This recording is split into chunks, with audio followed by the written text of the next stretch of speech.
Hello， 大家好，我是 Lisa。今天我们要来聊聊，在学校找 counselor 每次都要找同一个吗？娃娃 TV。最近呢，开始有同学在问我，在学校找 counselor 每次都找同一个人会不会比较好？这个问题呢是否定的。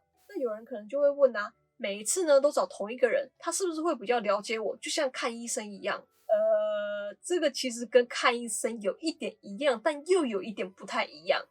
你去看医生，除非是那种小诊所，医生可能会比较记得你这个人，如果你去很多次的话啦。那如果你是去那种综合大医院，其实你每一次都看同一个医生，他也不一定会记得你。医生呢，他们都是靠病历来了解病人的，他们并不会因为看到你这张熟悉的脸，马上就知道你的病史了。我们看医生呢，之所以会一直去找同一个医生，是因为他有持续性治疗的原因，所以因为我们了解、相信这位医生的医术，所以才会一直去找他。而学校 counselor 就不同啦，学生呢并没有持续性治疗的问题。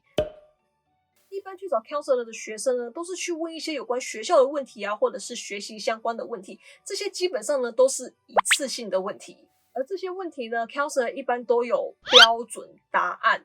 而他们也会记录下这位学生所问的问题以及所得到的答案，来帮助自己或者是其他 counselor 在下次接待这位学生的时候呢，可以快速了解这位学生，就像医生写病历一样。所以在学校找 counselor 呢，并不一定每次都要找同一个。这时候很多学校的 counselor 都很难约，你能约到就应该要偷笑了。再去奢求每次都要约到同一个人，根本就是不可能的任务。我是觉得啦 ，counselor 比起医生更有一点像是客服。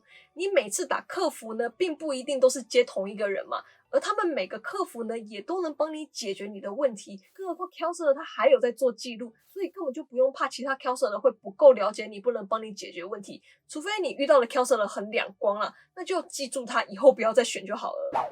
好啦，那大概就是这样啦。大家如果还有任何问题的话呢，都欢迎留言问我哦。我是 Lisa， 今天的影片就到这里。如果你喜欢或者觉得有帮助的话呢，不要忘记帮我按赞加分享。还没订阅我的朋友们呢，也不要忘记帮我按下订阅，然后记得打开小铃铛哦。另外 Lisa 也有 Facebook 跟 Instagram， 有兴趣的朋友们，你去帮我 follow 按一下赞。那我们就下次见啦，拜拜。